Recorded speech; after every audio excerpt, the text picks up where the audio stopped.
I'm Gideon from the Burning Veil podcast, and you are listening to The Infinite Rabbit Hole. Keep it up, guys. You're doing a great job.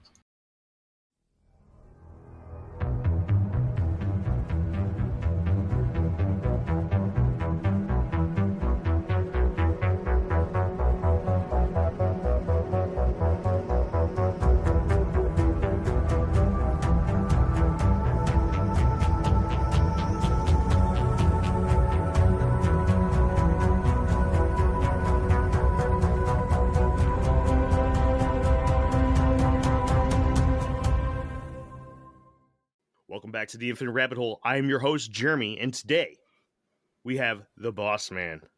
He's here. You don't know who he is yet, but I do. And so does Jacob. Jake, how you doing, man? I'm doing well, dude. I'm somewhat bummed out. I keep ordering these motorcycle parts, and not all of them fit, so it's just a big pain in the butt. But other than that, I'm good. Ready to have a conversation with Boss Man. And then, hey, if you're listening to this episode, it means we weren't fired. So that's true. Yeah. That's very true. We'll see how it turns out after this episode, though, because we might not. You know, we're not going to even get into that. But I see you're back at home, man. Yeah.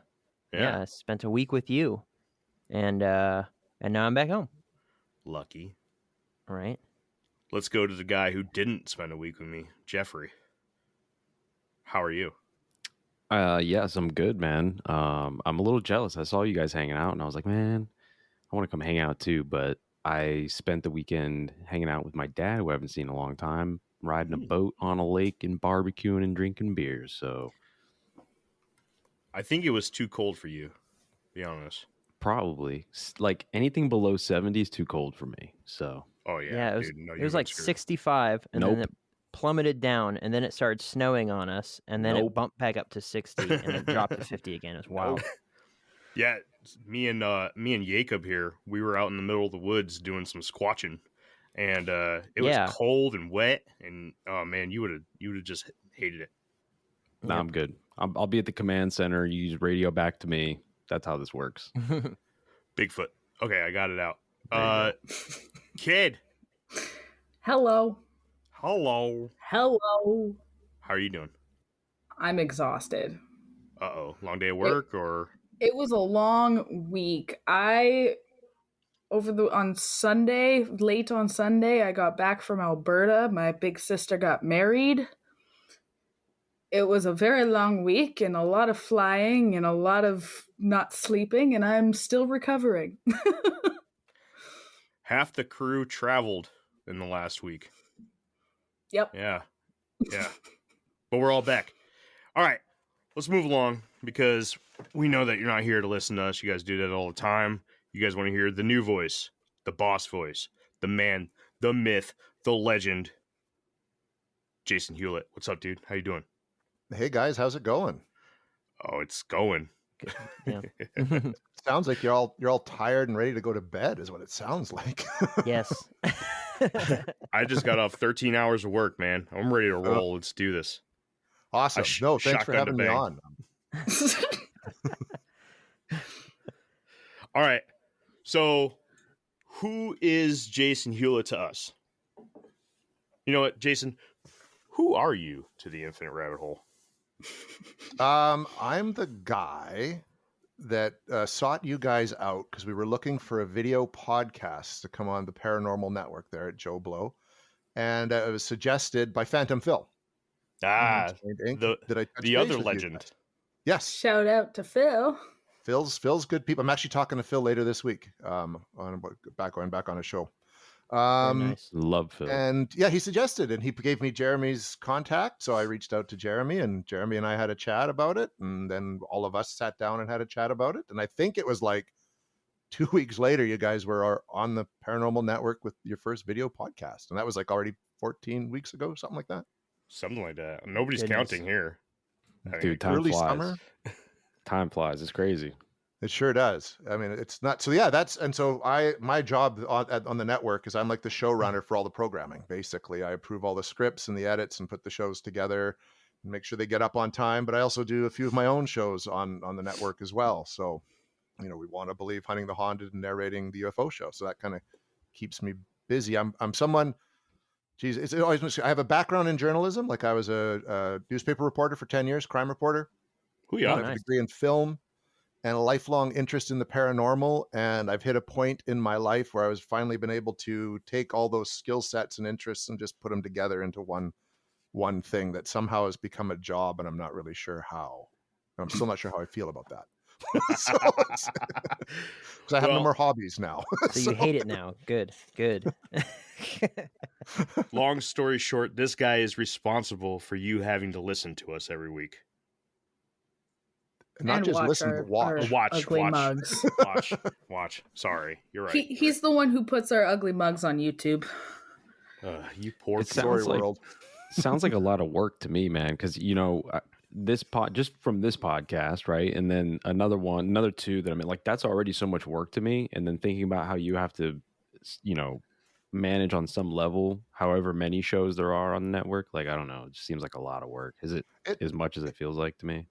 It like it is, and it like it's fun. I mean, it's paranormal content, right? Because we've got shows that kind of cover off everything from Bigfoot to UFOs to ghosts, to myths and urban legends and all that. I think in total it's like a good 5 or 6 shows, and usually there's 1 or 2 a week coming out. Sometimes 3, sometimes 4 if we bring in interviews, right? And so it's managing that. So it's a lot, but it's fun. It's all stuff I'm fascinated with. Like you guys wouldn't sit here and talk every week, before you even came on our network, because if you didn't like it and weren't interested in it and didn't want to put the time in. So it's just kind of become this thing that I didn't plan or anticipate on, but was given the opportunity to do. So I jumped on it because, you only get a chance like that like once in a lifetime, really.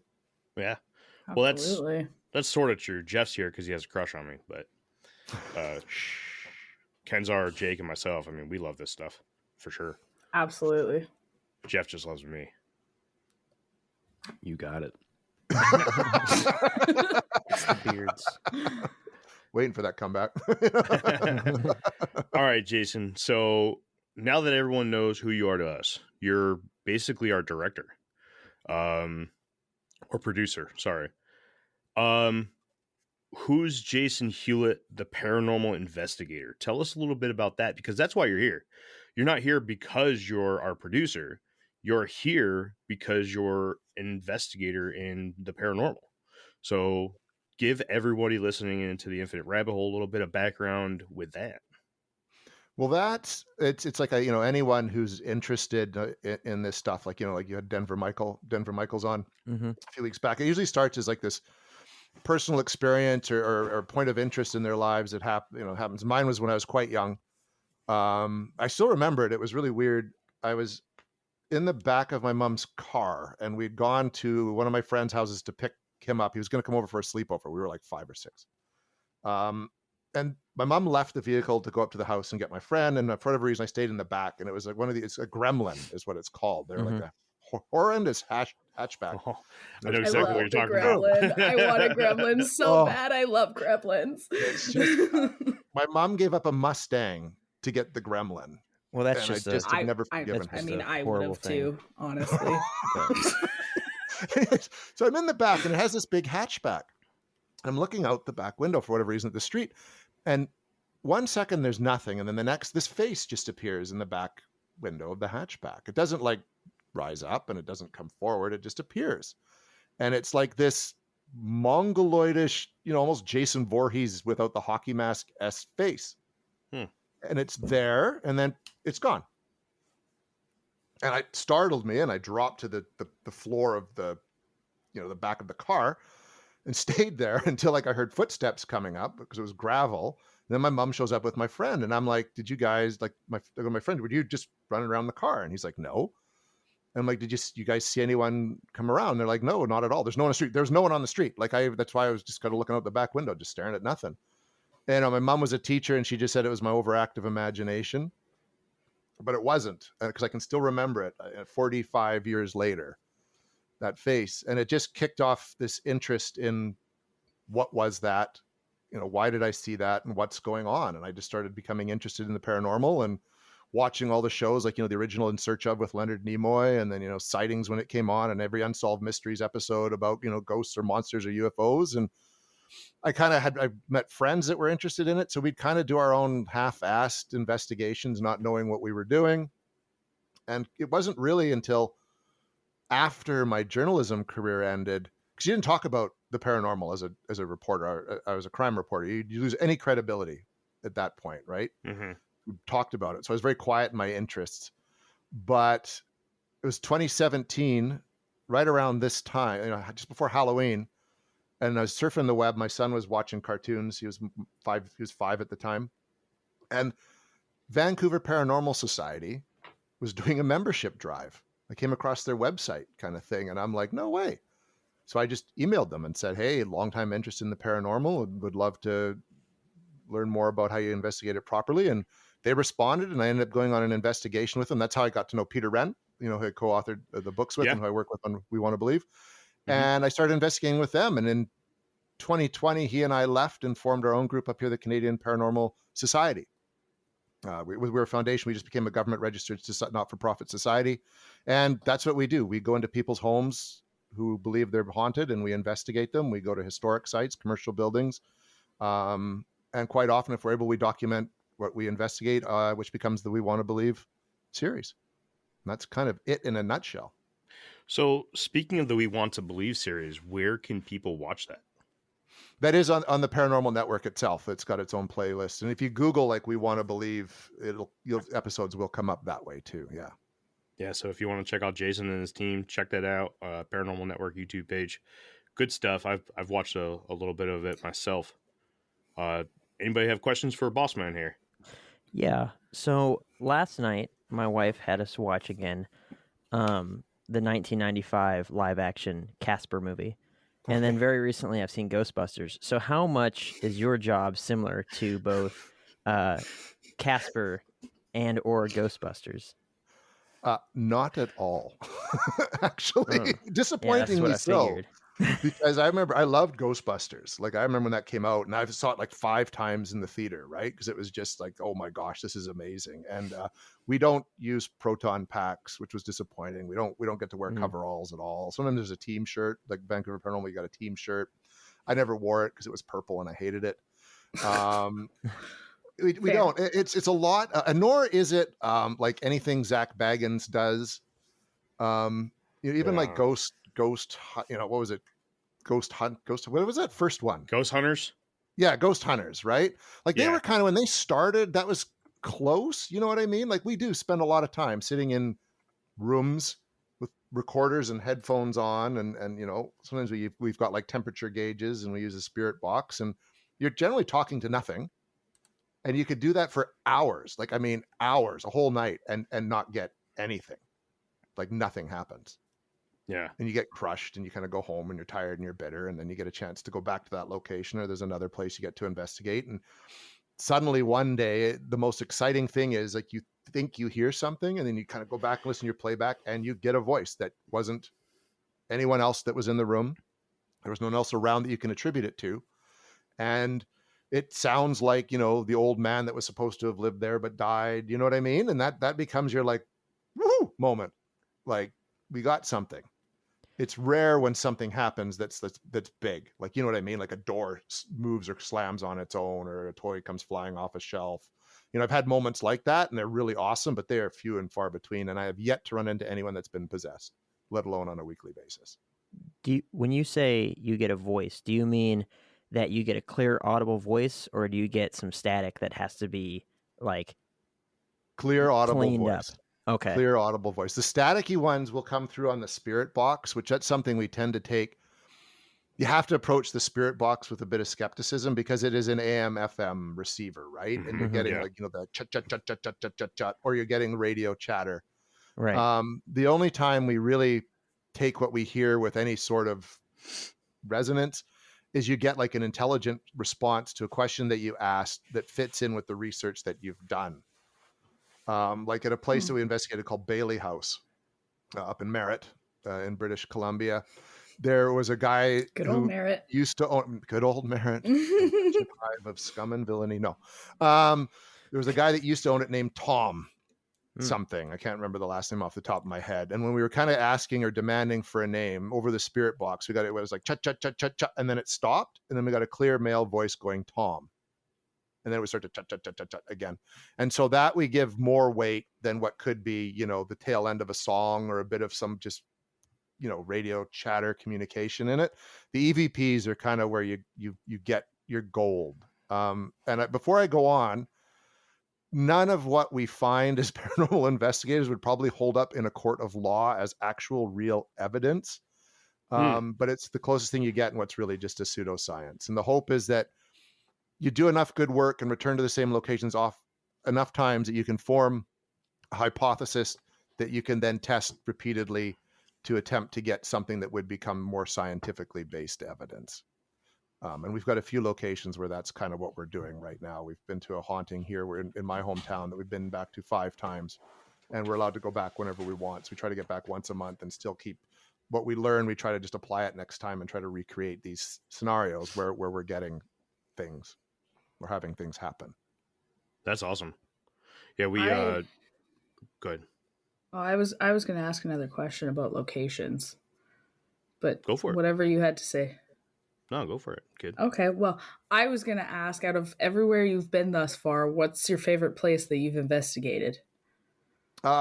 We really do like Bailey House. We even did an episode there, the Dollhouse episode, we want to believe, that was done there. We were just back actually a couple of weeks ago.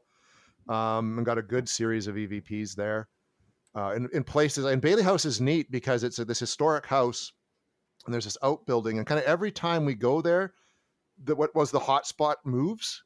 So like for like many investigations, nothing ever happened in the basement at Bailey House, like nothing. And then we suddenly started, over a couple of them started getting things happening. That's where we picked up a shadow using our laser grid. Like there was nothing that should have made the shadowy shape of a person, but it was there, and we'd turn the light on and there's nothing that could obstruct it. We turned it off and you could still see the shadowy shape of a person in the laser grid, and did that 4 or 5 times until it just sort of seemed to move away, which was pretty neat. And part of that ended up in the episode. I like Bailey House.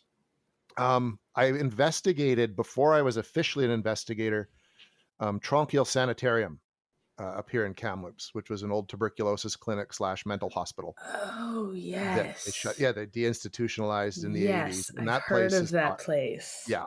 So many stories there. And MTV's Fear did an episode out there once too. And I mean, this is like, it's a mental institution. So you can imagine all the stories that would go along with it, right? The abuse of patients, the many deaths, suicides, etc. There's a tunnel system underneath, because it used to snow so much up here, you couldn't wheel patients or supplies above ground because of all the snow. So they did it in the tunnel system. That's cool. It's cool. It's creepy. I've investigated. Kind of like scary, honestly. That's a lot of snow. It's it's the interior. It gets a lot of snow when we get snow, and that's the only place I had anything happen that actually scared me. And I think it's because I didn't really know what I was doing at the time. And we were down in the tunnels, myself and my colleague Donna, who claims to be psychic. And we'd spent the day investigating. We were in the tunnel system, and we came out in what was the basement of the laundry facility. Because they had a full-on, it's a whole city out there. Its own city, it has a school, laundry, all this stuff. And we're deciding it was time to go back to the vehicle because it was getting late. And it was like, well, do we go back up and just go across land, or do we go back through the tunnels and maybe we'll run into something? We decided to go through the tunnels. And literally we'd come through these doors. There's no airflow. You could open the door and it would kind of do the swing, like bang, ba bang, ba bang, ba bang. Just come through there. I reached around, I grabbed the door, I started pulling back, and it slammed shut on me with enough force. I'm 6'1", and I was about 200 pounds at the time, but I was pulled off my feet and I hit the door. And Donna ran, and I ran too. Back up the stairs and out, and I was gone. Sounds like there was a Sasquatch on the other side of that door. Who knows, man? I don't know what it was. There's no one else there. There's no one else down there. There's no lighting down there. There's nothing. But that was scary. Like, that was legitimately, it could have been a homeless guy following. I don't know, but it was terrifying. 100% confirmed Sasquatch was down there haunting that basement. Sasquatch. Yeah. There was a place that I really wanted to check out that had a lot of disgusting, disturbing history in Clovis, California, where I grew up. It was called the Wolf Manor, and it was a sanitarium that there was like 300 people, elderly people that were abandoned inside of there, and they all starved to death. And when the police finally opened up the doors and like looked inside, I mean, they were just like months of their own feces they were laying on, completely uncared for. There was like 5 total staff members for the entire facility, and all these people were just abandoned. And I think the original family that owned Wolf Manor were all gone, and I think there was like so many lawsuits against the estate itself that no one was willing to buy it afterwards. And so it was literally for a number of years, it had a for free sign on the front, but no one would purchase it. And eventually, a few years ago, they decided to just go ahead and tear it down because it was such an eyesore on Clovis. But it was just like that. I don't hold any weight into ghosts and stuff, but I figure if there's gonna be something, it's gonna be at some place like that, right? And it's like, and I don't believe in them enough that if someone's just like, oh, $1,000 to spend the night, I'd be like, let's go. Can I bring a toothbrush? Yeah. It's just like, I don't care. There's a place in Edmonton called the Charles Camsell Hospital, which is exactly like the one Jason was describing in Kamloops there. It was a TB hospital, exact same thing. And I've always wanted to go check it out because all you hear is all the ghost stories out of it. But I'm too chicken to go do it. It's also in the heart of the city on the west end in Edmonton, so probably not a good idea anyways. No, not at the best of times. No. It's like, oh, I went there to find some ghosts and ended up getting stabbed. Nice. Yeah. Found a homeless guy and he stabbed me instead. But those are the places. Like those are like, because the story, it's just natural. Like hospitals in general, even like my colleague Peter works for Interior Health at a hospital, and he has odd stuff happening all the time in the hospital, like just hearing footsteps going up and down the hall, and he even sent me video of it. Like you can hear these footsteps clunk clunk, and it's 6:00 in the morning. Any place where someone dies or there's any kind of trauma, those are places where these, if there are spirits, that's where they're going to gravitate to, right? It would make sense. I guess. Or if people tragically die, the spirits can't pass. So I don't know.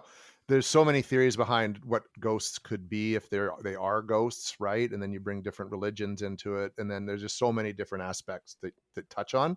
I think is what partly makes it so controversial a subject at the best of times. People are experiencing something, and I've experienced enough in my years of doing this that I can't say for sure what's going on. I believe something's happening. Yeah, I can agree with that. Right? Yeah, I would say it's more on the demonic side, and when you think you're talking to grandma, you're not. But I do believe that stuff's happening. Oh yeah, and I've just, not being Catholic or Christian, I don't know. I haven't come across anything that I could classify as demonic. And Peter is an investigator for an ordained exorcist out of Washington State, and he's been doing it 10 years and has come across maybe one case where it could have led to a possible exorcism. And for the most part, it's mental health or addiction issues that contribute to a lot of these, right? And that's something we take in before we even investigate anything. We want to do a full background check. Like, are you seeing a psychologist? What medication are you on? Yeah. What are the plethora of actual things that could be making you believe that you're having a haunting or some kind of spectral encounter? Meth, and 99% of the time, it's nothing paranormal at all. It's methed up. Meth. Yeah. Right? Or it's a mental health issue, or it's someone who just wants to believe so much that their house is haunted for whatever reason, and that they will come up with things that they believe it's haunted, but we go and check it out. And it's like, no, but you've got like every episode of like Paranormal State in your DVD collection and books on the occult and Satanism, and you know what I mean? And you're gothed out, and you just want this to happen. Like there's no sign here that there's anything. It's like, it's, not to be that guy right now, but it's like, I was making a joke to my sister the other day because all she watches is like those true crime shows and documentaries, but she's terrified of like everything, right?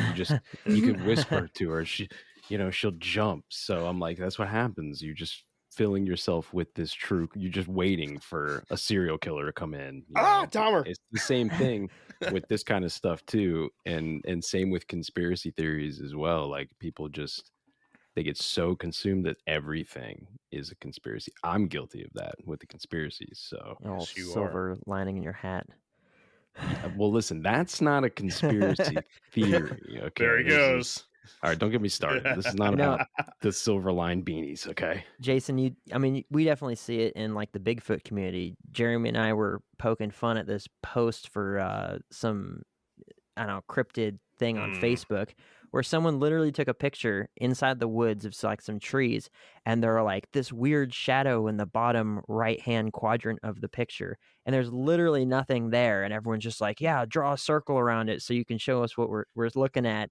And people, they do this all the time, right? And it's just like, because I think that it's good to like look for this sort of stuff, right? No, don't be startled by it, but there can become an obsession, like you were saying, with all the books and all the different types of media, where anytime you see something out of the corner of your eye, you're like, oh, demons, it's the same hat rack that's been there for 5 years, but today it's demons because you've been, watching whatever horror movies for days on end. It's just what is behind all that. Yeah. Totally. I get like stuff sent to me all the time. And one guy sent me this. It was a picture of his bonfire. Nice. And he's like, look at it. There's like, there's a demon in the fire. And I'm looking at it and I'm like, well, I kind of see Batman myself personally. No, I said, it's fire. It's pareidolia. You're seeing what you want to see, Yeah. right? Yeah. And he was like, I didn't think you'd be so skeptical, and logged off. And that was the end of that. But it's just like, it's the fire. Like it's Jason, I thought that you believed in this stuff. What happened? Man, I've gotten. Oh, go ahead, Jeff. sorry. Go ahead. Oh, well, don't sound so disappointed about it. Jeez, I was just going to say, get a lot of those. We get a lot of those. I've seen multiple people, even in the Infinite Rabbit Hole group, that are just like, I had this encounter, and we all like chat each other like, okay, listen, who's going to entertain this one? right. Well, it's nice at least y'all can trade off on that. Not it. I get personally messaged probably at least once a week from somebody that I don't know, and they're like, I need to share a secret with you. That one woman was like, yeah, I know. I know this one. No. She was talking about how she used to work for this secret government entity in Canada. It was too. Oh, they do. This American secret government entity in Canada that was working on cloaking devices for Jeeps and Hummers, and she was Canada? like, "Yeah, yes. Just like, yeah, you haven't heard of that." She took pictures what's of the the grounds problem? and the outside of this building. That was So interesting. So, she was like, I can't tell anybody because they'll kill me. And I was like, but you told me. So, And now you just told the world. For anybody listening, now you know. Don't tell us your secrets because we will tell them on an and, episode. and just to let you know, screenshots are taken and shared. Okay. Yep. We have a laugh about this. Every once in a while, like maybe twice in the whole time that I've had this podcast, I've gotten somebody to message me with something pretty cool. Sometimes you do get something pretty cool. 99% of the time, though, it's meth demons, right? It's wackadoos. Yeah, it's like that hat rack that Jake was talking about magically turned.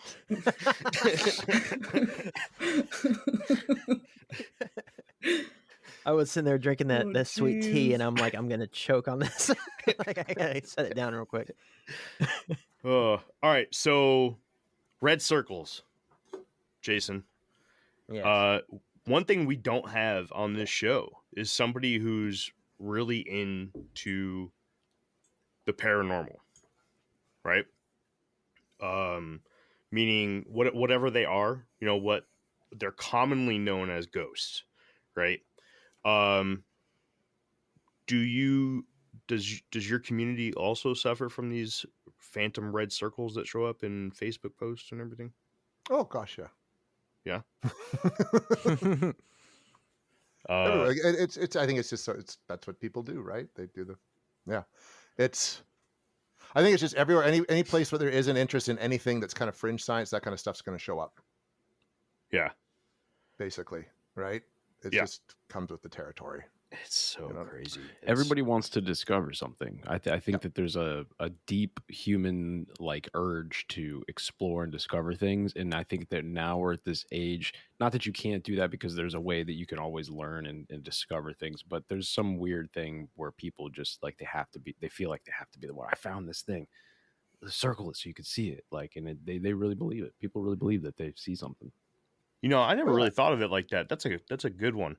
That's perfect way to sum it up, Jeff. Like that's bang on. And they can do that now. You can just say, oh, I took the picture with my phone, and you go in the edit thing and you circle it and you put it up and here it is. Right. And I think people do it now. We used to get it on a good example. Like when I was a crime reporter, I had like the police scanner right on my desk. So I listened to every kind of police call coming in during the course of like my shift. And I lost track of how many times someone saw a guy with a rifle walking down such and such a street. But they'd be driving by in their car. It's like, yeah, guy drove by, saw a person walking with a rifle, called the police. Didn't stop, didn't take a moment to think that maybe we're in Canada, it's a hockey stick. Or it could have been anything. It could have been anything.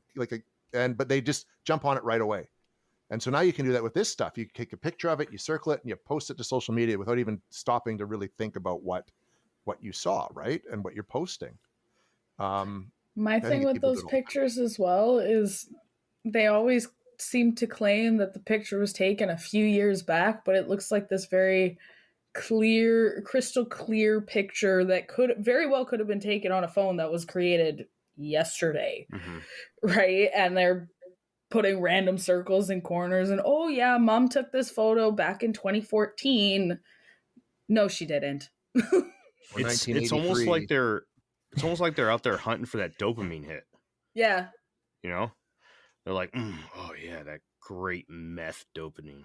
Well, it's exciting, right? You get attention for a while. You know, people kind of get on it, and if it gets enough traction, it can become a meme. It can become, go viral. Like there's so many different things, and it's just so easy to do that now. I think you're right. There's this desire to be recognized and acknowledged, and even get a little bit famous, and that's just a real easy way to do it, right? Yeah, the easiest way to do it is to create a podcast and get scouted by someone famous. I mean, that's right. Yeah. Yep. Like we said, the man's got an IMDb page. We talked about that before we started recording. That's why I was so indifferent about that picture of that big old footprint I took when I was out on that camping trip. Jeremy's like, oh, you got to post this. And I was like, okay. But I was like, whatever, because I knew it was going to happen anyway, We're just that good. I'm like, I don't need to push this fame. It's going to happen, And you should have posted it. You should have posted it and added like 15 red circles and been like, there's 27 Bigfoot in this picture. Pointing at the pine needles on the ground. Yeah. Look at them all.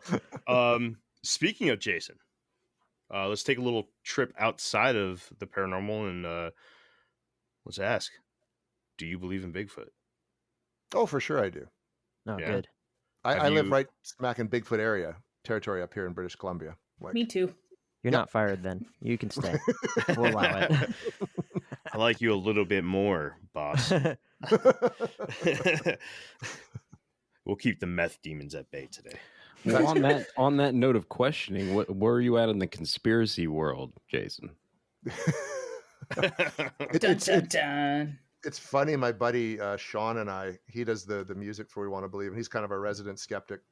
A lot of the conspiracies that people are talking about right now, we remember when they were popular the first time, back in like the 90s, but no one was into conspiracies, and we were just considered nuts because we talked about this kind of stuff all the time. And I think it's kind of interesting that so many of them have kind of come back around, and how it's accepted. Like people now just talk about conspiracies, like it's the regular news. Do you know what I mean? And people are almost more inclined to go down that conspiracy rabbit hole to kind of just, they like to be a part of it, and they're giving it weight, and they're giving it more weight, I think, in some regards, like than actual like scientific evidence or real factual facts. I think if anything, that the whole pandemic couple of years has brought all this stuff even more into the mainstream than it was before. Because I just think there's people, like in terms of like, UFOs and Bigfoot and ghosts and stuff, people just, it's created like a second almost spiritualist movement. People want there to be more to life than just, go work your job, go home, watch TV, eventually die. You know what I mean? There's got to be more to life than that, and the capitalism, etc.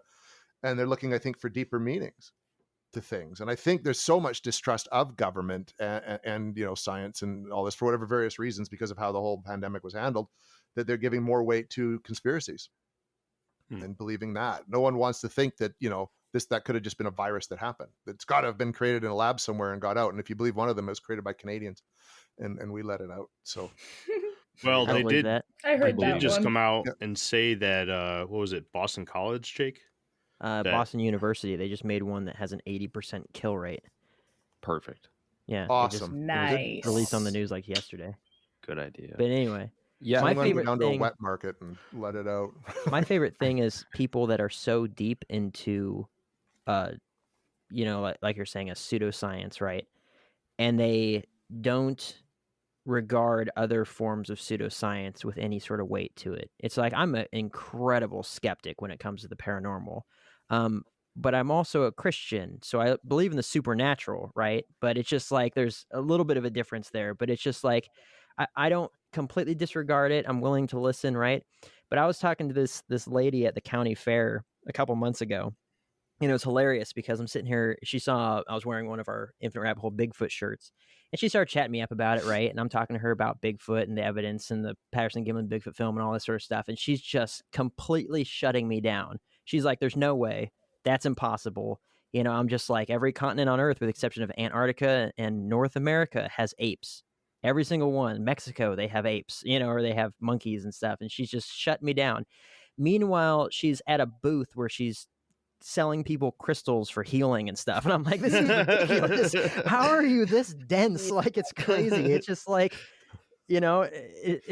it's just wild to me that, there's that huge disconnect. Or you get people that are so deep into conspiracies, but anything else, they're like, nope, sorry, that's just ridiculous. Or, people that are really big into the paranormal, but you hit them with, a conspiracy, or you hit them with a cryptid or something like that. And we can say cryptozoology is, the study of animals that used to be extinct and maybe they're still around and stuff like that. And we have some good examples like the coelacanth and whatever, but they're just like, nope, sorry, just completely just shut it down. And it's hilarious to see all those little sects and stuff.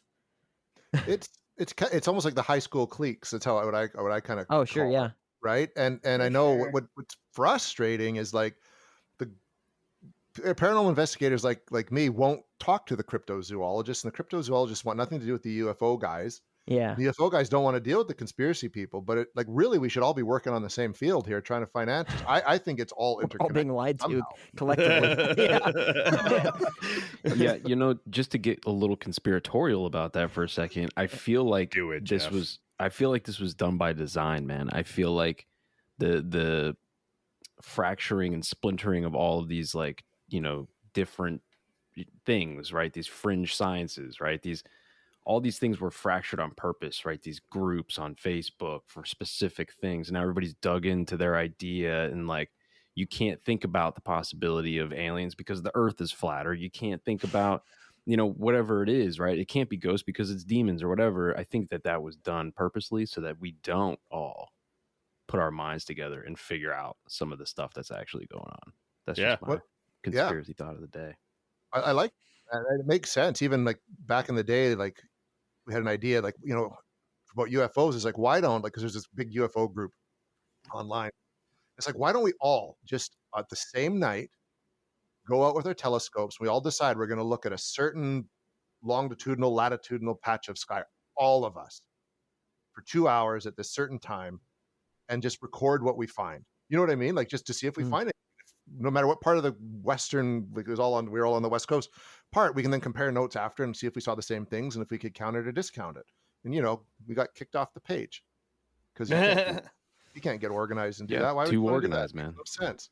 Yeah, for sure, man. That's what we're doing this for. That's the point. That's the point. And it's next time you have a genius idea like that, just go ahead and post that up on the Infinite Rabbit Hole. We'll allow it. Yeah. Awesome. We got you. Yeah. Awesome. No problem. Right? Nobody's going to do it with you, but we'll But we're not going to do it together. But it's like Jeff's saying, it almost feels like it is by design. That's why it's so fractured. It's almost like they want someone somewhere wants this whole field to stay a pseudoscience for whatever reason. Yeah. Because they don't want the crystals to heal you, man. Or to find out we're all really aliens. Hello. from the Orion Say what you want. constellation. That crystal does not work on body odor the way that deodorant does. I'm You sorry. want to know? You know, I learned the other day. You know why cats purr? Why? Because For healing. For healing. Yeah. The frequency of the vibration. yeah. Right. So light It is a promotes healing. vibration. Everything's a vibration. Color, light, minerals, and crystals. Everything is a light. So everything is a vibration. So they could technically heal you, but I'll stand out on this one. Yep. The whole reason why we recorded tonight was to secretly get everybody listening to go to their local SPCA office and get a cat. Get you one. Sorry, that's not going to happen. I don't like cats. It's for Aw, healing. I like It's cats. I don't care. medicinal. Get you a medicinal cat. Nah. I I'm break good. your I'll die leg, young. wrap a cat on it. There you go. I'll die Healed. young before I go buy a cat. Got a headache? Wear a cat. I got an extra one if you want, Jake. No, I'm kidding. You can't have either one of my cats. I love my cats. Good, because I'll release into the wild to be with its own kind.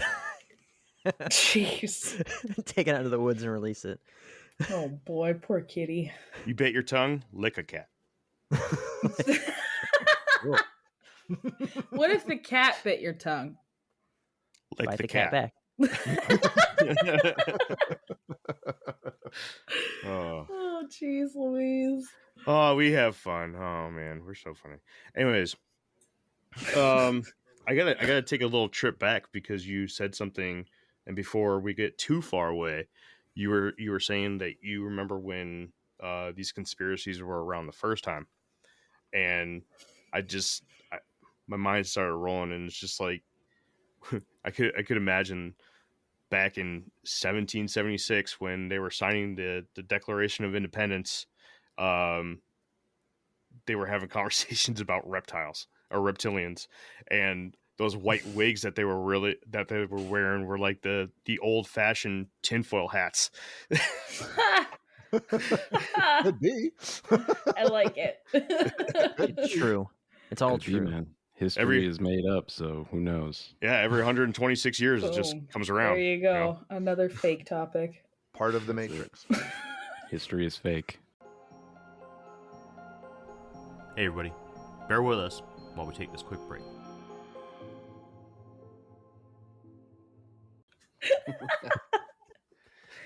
It's funny. The So, founding fathers were reptilians. so what do you feel about like aliens? You know, extraterrestrial aliens. What's your thoughts on that whole thing, Jason? Well, I think it's fascinating. I mean, there's been reports of UFOs going all the way back to the Bible in biblical times, right? In the Great Pyramid times, like chariots of the gods. There's a whole argument. I could just see Jacob giving me this eye. I don't know what you're referring to. That it all could have started from aliens, right? There's the whole various discussions about pre societies and empires working with the gods to create, which could have been aliens to create the pyramids or the Mayans and their temples and the big the sculptures that you can see down. If you go look up down, you can see like the different. I can't remember where it is. They're just hieroglyphs, but you have to look down from above to see them. The Nazca lines. Why would they create that? So thanks. I had a seniors moment for a second there. But in Victorian times, they talked about seeing flying airships, and then they just sort of morphed into being these, high-tech spacecraft. I think it's something that's been with us for as long as we've been on this planet. I'm sure they've been visiting us forever. The Aboriginal tribes talk about, they're the Star Lords and their friends from space. This is something that's been around for a long, long time. And I think it's only recently that, the government has just not wanted people to know about it, whatever it is. Once Roswell happened and as we got more evolved and information became freer and more easily dispersed, it's like they've started clamping down more and become more concerned about what's going on with aliens. That's how I kind of look at it. Back before there was sort of really highly organized industrial societies and, radios and TV, I don't think people cared so much. And information was, whatever information it was easier to control. But as that's kind of changed, now they've become more concerned with the truth getting out about what is going on out there with aliens and visitors from other planets. If indeed they're from other planets, they could be interdimensional beings, or from different timelines or different parts of the multiverse. That's just a big theory going around that I kind of like. Yeah. So I just want to step in real quick and fill in some holes. If you're listening to this, you most likely already know of it, but Chariot of the Gods is a book by the author Eric von Daniken. I highly recommend it. Jake, I think that you would find it interesting, Nope. but at the same time you would tear it apart. No, I do. But mostly this is for Danny. Danny, this is one of my recommendations. Go ahead, Danny. I just wanted to throw that out there real quick for anybody. I love promoting books, and I think Chariots of the Gods is something that, if you're interested in the phenomena of UFOs and how it could tie into history, especially very, very early history, that's a book that you might be interested in reading. Yeah, the whole ancient aliens, ancient astronaut theory, on the days that I do believe in space, I'm there. You know what I mean? So catch me on the right day. Today I'm with you. I'm thinking, yeah, because I just listened to a podcast. It was all about the Anunnaki and Planet X and the ancient astronauts and stuff. So yeah, I'm with you today. Planet X. That stuff's just fascinating, right? I think it just lends more credence to the whole UFO alien debate. Same with going back to Bigfoot. Like every country and every continent on the planet has a wild man. Yeah, Bigfoot's real. Right? 100%. It's same with in the Netherlands, it was trolls, but the trolls are big, hairy creatures. You know what I mean? Yeah. Which sound a lot like Bigfoot and similar in their folklore. So, I mean, there's something there. Come on. Or meth demons. Yep. Meth demons. All about the meth demons. What about giants? Giants? Yeah. Yeah, it's one of those things I've not ever seen one. So I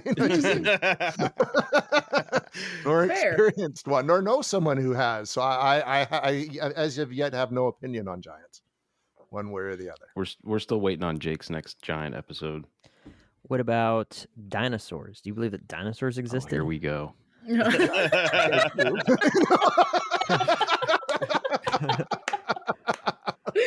Poor Jeff. I do.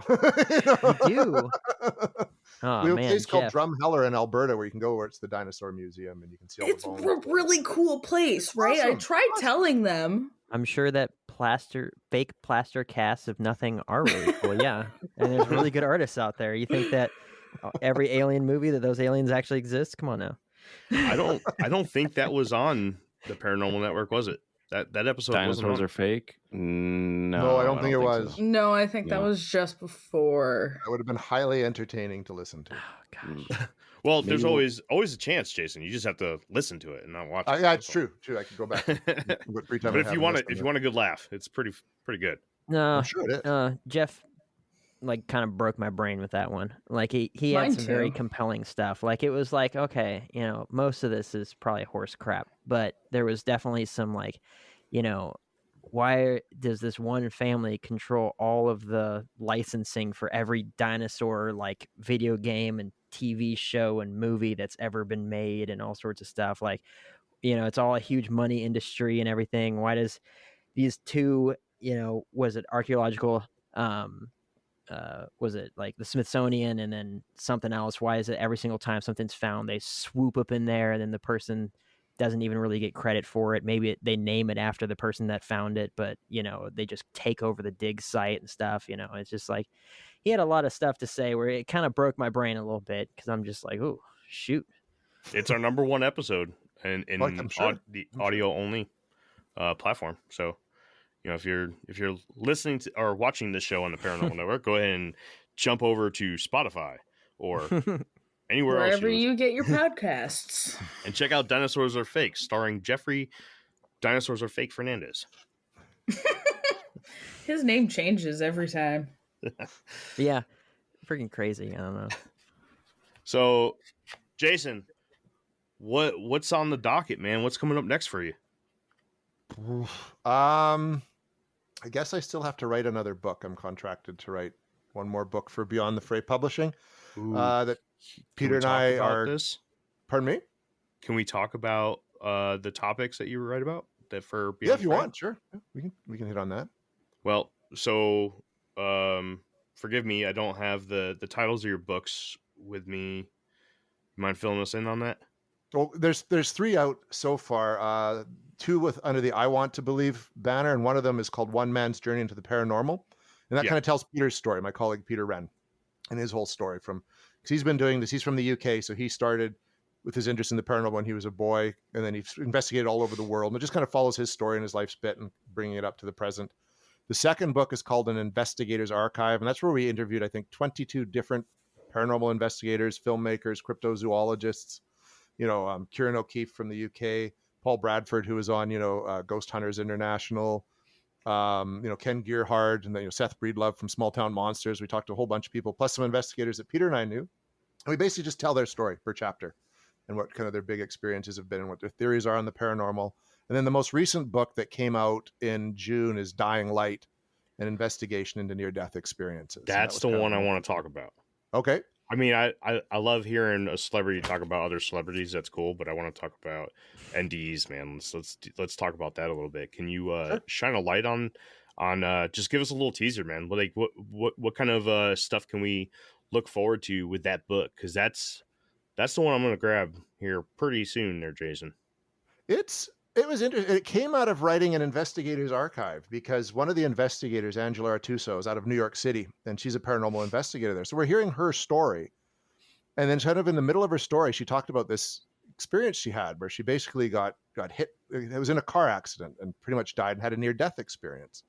And it was so different than, the tunnel of light and, the shadowy figures, etc., and the feeling of euphoria. It was so very, very different that it didn't feel like it belonged in a book where we're just talking about paranormal investigators and their life stories. So I messaged Peter after, and I'm like, we should do a book on near-death experiences. And he had one. He'd had a liver transplant and had a near-death experience during that. And so we decided, okay, let's do it. And last October we started doing research. So we covered off. We talked to some people about their experiences. So we do kind of like the experiencer report. Plus we talked to like neuroscientists, grief counselors, various aspects to try to just take a real look at what this phenomenon could be and what's happening. And it ended up with more questions than answers, as is always the case. But it was really interesting to hear all these different people's accounts and talk to this one gal who had researched 2,500 different near-death experiences. Ranging in people who had been dead for several minutes to up to 24 hours and come back. Wow. And just how each of these experiences, there's sort of similarities, but they're also very subjective based on your life experience, your religious background, lack of religious background, etc. So it was really quite a fascinating thing to research and write. And then it kind of helped me just work through some stuff that I'd have happen in my life. And it was interesting. It was a very rewarding book to write, but probably out of the 3, the hardest one to do too. Yeah. So if you're giving away too much of the book, because I don't want to create a spoiler for anybody that's thinking about going to get the book, or, I have the author right here in front of us. So I don't want to do any disrespect, but is there anything that you just found was consistent with almost every case and you can basically draw a good picture as to what's actually going on, or is this something where it's all over the place depending on who had it? There's a little bit of both actually, which is interesting. Like the big takeaway that happened in everyone is that everyone who came back, their outlook on life changed. They worried less. There was more of a sense of knowing the truth about the world and their place in it. They generally came back with a much more positive outlook on things. None of them fear death at all, because there's no doubt in their mind that they're going someplace else that's better, which supports very much the religious standpoint. They all got a chance during these experiences, say for 1 or 2, where they could do this. They had a moment to kind of look back at their lives and what they had done right and what they had done wrong and how they affected other people and how they hurt other people. And that hurt was they in turn felt. So they kind of saw the mistakes that they had made, which I thought was really fascinating. And many of them also came back with sort of heightened sense of, like, in terms of being to tap into that there's spirits around us, things like that, being very much more empathic, feeling the emotions deeper, being able to connect with people on a more emotional, spiritual level, that kind of thing, which I thought was really, really interesting. Very cool.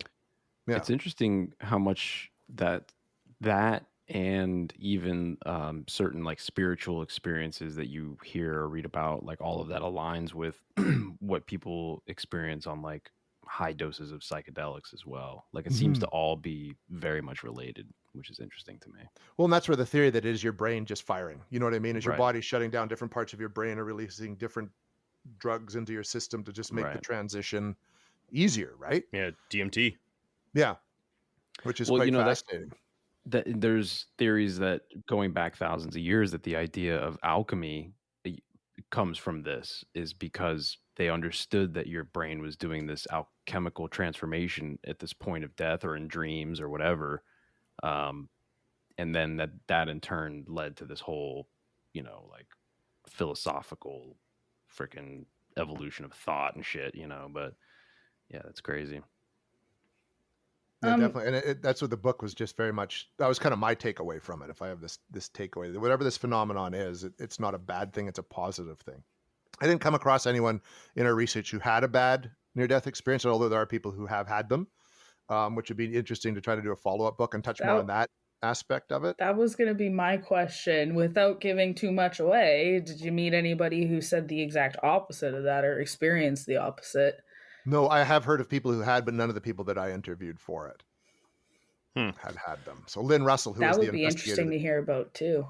Yeah, well, she talked about a couple of them, very much like people ending up in what they thought was hell. Like they ended up there being tormented and everything. But and it was interesting. The one person who ended up in there literally just started singing, you know, like Jesus loves me, this I know, kind of thing, and then they were out. Like they were out of that, whatever that place was, and doing the tunnel heading somewhere else. And then eventually they were crash carted back. So it was really interesting, and that's where the subjective part really seems to come into. Like one of the people we interviewed was raised Catholic, and so the figure that he saw at the end of the tunnel looked like Jesus, like it was Jesus. Someone else, it was their father who had passed away, you know, years before, right, or a grandfather. So yeah, it's a real fascinating subject, and I mean, we just scratched the surface. Like really, there's only so much you can do in one book before you kind of, it does have to go to your publishing deadline, and you know, you don't want to have like this tomb of 1,000 pages. So yeah, it was an interesting book to write. Do you guys do Audible? Some Beyond the Fray books are Audible, so I'm hoping, knock on wood or something, that one day one of mine will, because I know there's people who would prefer to listen to it than read it. Yeah, I'll do like really long drives and stuff, and I'll listen to an audiobook, or while I was traveling to Jeremy's place and back on the plane, I was listening to audiobooks and stuff. I just don't have the attention span for reading. Like the most attention span I have is my morning and evening Bible studies, and that's it. Like it just, you know, it absolutely kills me. You know, I don't know. Like when it comes to NDEs and stuff, I want to like look into, the evidence behind what people are saying, because lots of people say that they have NDEs. Saying that you were brain dead for 24 hours is, well, that's a miracle to come back from that. So where's the actual evidence? Where's the medical documentation that you were dead or whatever it was versus just your say-so? So that would be something that I would have to look into to regard most NDEs, especially since they're so varying and wide, you know, and it's just like, you know, every, you know, and I'm counting Christianity in this, every religion in the world has basically, if you did the thing, this is what the result is. And if you didn't do the thing, this is what the result is. Either it's nothing, or it's hell, or some version of it, or it's something bad, right? But everyone has this completely different experience. Well, someone's got to be right, and someone's got to be wrong. Or, you know, if someone's right, then everyone's wrong. You know, if atheists are right, then all the religions are wrong. You know, it's got to be something like that. And so with all the varying experiences, it does lead me more into the idea that this is not people actually crossing over into the afterlife, but more so their brain is just firing off, all that sort of stuff. They're not actually dead, right? Because it's, people coming back from brain death, they have a lot more issues than just, oh man, I just, that was crazy. It's like, well, half your body isn't functioning anymore, right? There's just Oh, totally. some totally. huge issues and implications that happen with that sort of stuff. Most people, I don't believe that even if you're dead, like your heart stopped and stuff like that, it still takes a while for your brain to die. But once that Consciousness happens, lasts a long time, like death. We even had talked to a gentleman named Lawrence Ward, who's like, done neuroscience. Mm-hmm. And he says, consciousness is when your body is dead, your heart has stopped, your brain is dead, Mm-hmm. and rigor mortis has set in and your body's begun to decay. That's death. Right. Yeah. Right. So anything that happens pre-death is just some form of your consciousness reacting to what's happening to your body as it's shutting down. Mm. And we made a real point of wanting to have that in the book, especially amongst some of the stories that get pretty out there. Yeah. Because you got to anchor it. And, being a journalist, there's got to, I want both sides of the argument in there, right? And leave it up to the reader to determine what's going on. And they're going to believe whatever they want anyways. Sure. So we had to make sure that was in there, because too many people, I think, especially in our day and age, they have their argument and their belief, and then they're just going to stick to that, and they're going to find whatever evidence they can just to support that. And that's Mm-hmm. it. They don't want to venture off that path into something else doesn't fit with their point of view. There's so much of that, which is in the books we've written. We've made sure we put like historical research in, try to find other documented evidence that supports a story. You know what I mean? Like it's very important. And even as paranormal investigators, that's what we try to do at every level of what we do. Okay. Cool. Yeah. That is the most That's awesome. terrifying concept I think Research? I've ever thought of. Evidence? No, just could you imagine just having your consciousness just know that you're dead, right? You're thinking, you're like, okay, I'm dead. This is it, right? This is it. Everything's black. Can't move my body. Can't breathe. Can't do nothing. I'm dead. Just waiting to just fade off and go on to whatever's next. Jeez, that is. Well, 160,000 people worldwide every day experience that. So It's one not- day, I've day. never had an NDE, but I have had like psychedelic experiences, and it seems terrifying thinking about it. Even thinking about the experiences that I've had that weren't terrifying, thinking about it, if I were to relay the experience to you, it sounds terrifying, but the experience itself ends up not being that. It's actually very blissful. It's like a form of ecstasy in a weird kind of way when you cross over into this whatever realm that you're in those weird states, I'm gonna freak the fuck out. Maybe. Yeah. I'm sure a lot of people do. Some people get Oh, bad I'm trips sure. too.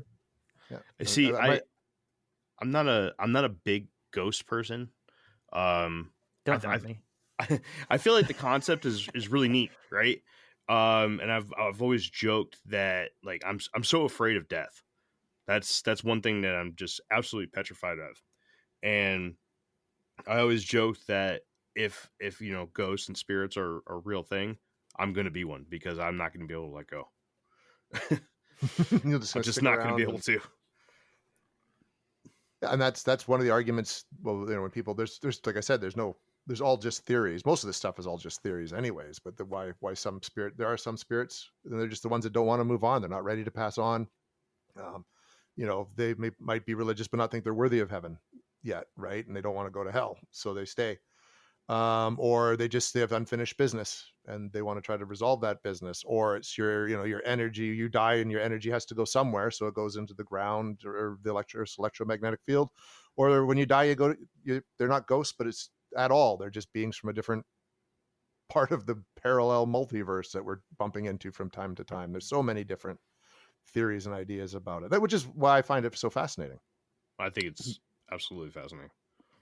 Just to kind of go off of the other point I made earlier, same kind of deal. I feel like this is almost set up in a way to be that way on purpose. You materialize the society and the world that we all live in to the point to where nobody wants to die, right? Like we're all attached to the physical reality that we've created for ourselves, right? Whereas if you go back thousands of years, people weren't, at least from the history we're told, people weren't that way so much. People were much more ready to go to whatever heaven they believed in, whether it was through battle or whatever it was. So I think that it's almost as if, the lizard people, right? Like they have constructed this society to keep us more attached to it. So more of our souls and spirits are stuck in this realm, like a spiritual war, like a religious war of some kind, Yeah, Well, cell phones are going to create a lot of ghosts, dude.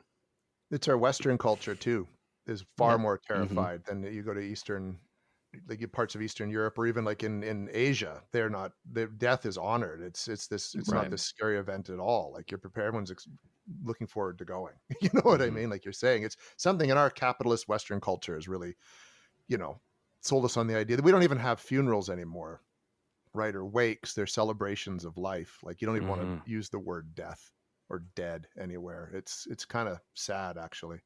Well, yeah, I'm a because big Stoic philosophy person. One of the big beliefs there is memento mori, and that is you could leave life at any moment. So make sure every moment counts and live it the way that you want to live it, and live a good life and help others as you go. And that's how I spend every day. Sorry, I didn't mean to cut you off, Jacob. Oh no, I was just gonna say that I mean, it's so depressing because if you died now, you might miss the next Marvel movie that came out. But people in other parts of the world where that isn't a thing that they think about, mostly it's like, I mean, there's some pretty unfortunate people out there. I think that if you were more in a position where you are, hoping for your next meal, you'd be less inclined to be so scared of death. You'd just be like, I mean, it's going to happen eventually. And so I think that our Western culture, or just a first world sort of mindset, makes us, I think it's greed, is that we just, want to fill our lives with everything that could possibly comfort. make it as pleasurable as possible. So the thought of being without that is just catastrophic to us. But you go other places where that isn't the case, and maybe it's family or, whatever that other alternate thing is, and death isn't that big of a deal because it's a reunion sort of experience. It's whatever they believe in that particular culture, but it's not this self-obsessed, give me everything so I can be happy, but I'm still miserable sort of mindset. Well, and we are miserable, really, as Yeah. a society right now, right? We're Oh, yeah. horribly miserable, and we don't want to do anything hard. Like, Yep. we want comfort all the time. And how dare you, make me feel uncomfortable or want me to go wash the dishes Put or me on or hold cook for even, 10 right? minutes, you piece of crap. Yeah. It's How really dare. yeah, it's really sad, Yeah. to watch. Wow, this Got this deep. went this got good. This is good stuff. I'm happy that I dove into this book. Yeah, for anybody looking for that book, it's Dying Light: An Investigation into Near-Death Experiences from Jason Hewlett and Peter Wren. I found it on Amazon, so if anybody's looking for an outlet to buy it on, Jason, do you have another outlet people can look? They're all on Amazon, or you can order them direct from Beyond the Fray Publishing. There you go. And just to kind of help Jake here a little bit, Shannon and Jeff, if you guys are listening, audiobooks. Yes. Hit up boss man Jason Hewlett with some audiobooks. I'll That even way- narrate them. I'll read Yeah. it. Sure. Hey, I was gonna say, cut me a check. I'll narrate some books right now. Let's go. I mean, shoot, that's how I do most of my research for the show. I'm in the garage, wrenching on the motorcycle, listening to some audiobook or some documentary, and then I'll pause it, run over, and take some notes real quick. Yeah. And that's a great, because I listen. I like to paint miniatures and stuff, like models, and do stuff like nice. that. That's when I listen to like podcasts and and stuff. So I think that'd be having a motorcycle to work on would be awesome. Good for you. You want one? I got a spare. Just sneak it in the house, and my wife would lose her mind. What? A motorbike? Come on. To boss man from the show you didn't fire. Yeah. Thanks. All right. We're gonna start bringing it down now. Jason, thanks a lot, man. This was a lot of fun. This was really cool. For all of those listening and watching in on the Paranormal Network, where can they find all things Jason Hewlett? How can they follow you? Where can they where can they see Jason do Jason stuff? Why would anyone want to see Jason do Jason stuff? I don't know. A lot of what I do is here on the Paranormal Network, on YouTube, and of course we have our own Facebook page as well, where you can catch We Want to Believe, Hunting the Haunted, which I do with Peter Wren as well, and then I narrate the UFO show, and of course this fine programming as well as many others. Pretty fun, yeah. Books are through Amazon and Beyond the Fray Publishing. We have the Canadian Paranormal Society on Facebook, that's where we kind of work a lot of our contacts off of right now. So people are welcome to come and join that page. And then I'm on Instagram, jhewlett72, and on Facebook as well. Like I've refused to go the route of creating Jason Hewlett ghosthunter.com. Oh yes. And trying to do that because I'm gonna go buy that. You're gonna have to buy it from me in order to use it. That's part of the problem. But I try to keep things as simple as possible. But that's kind of where you can find my stuff in a nutshell. And thanks to everyone who's supported our work so far and who supported the network and supported Infinite Rabbit Hole. Everybody puts a lot of good hard work into what they do, so it's nice to see people who appreciate it. Yeah. Oh yeah. And if you're listening to this podcast and you don't like chit chat, then maybe podcasts aren't for you because that's what we do.